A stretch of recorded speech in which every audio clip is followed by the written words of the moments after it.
Hello guys, welcome back to my YouTube channel. So guys, in this video I'm going to show you how to fix Telegram not sending activation code on your phone. So guys, if you want to log in your Telegram with phone number, and guys, when you have entered your phone number, as you can see I have entered my phone number and can't receive verification code that I want to put in this tab, and guys, after this I am able to activate my Telegram.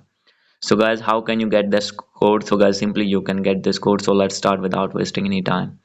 So guys, first of all you need to minimize your Telegram app, and guys, after this you need to make sure that you have connected with strong internet connection.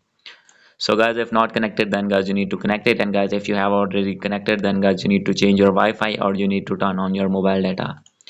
And guys, second step is maybe there is problem in your app bugs. So guys, simply you need to open app management, app list, and guys, from here you need to search Telegram, as you can see here. And guys, after searching Telegram you need to click on storage and cache. You need to clear cache.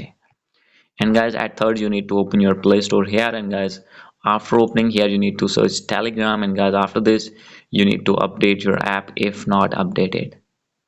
And guys, after doing this you need to go back. So guys, after doing this your problem will be fixed. So guys, if still not fix your problem, then guys you need to restart your phone that you're using. So guys, after restarting you will be able to get that code easily. So guys, if still not get, then guys maybe this is network problem. So guys, simply you need to wait for a few minutes or few hours, and guys, after fixing network problem, then guys your problem will be fixed. Hope you like this video. If you like this video, please do subscribe, comment and share. Thank you.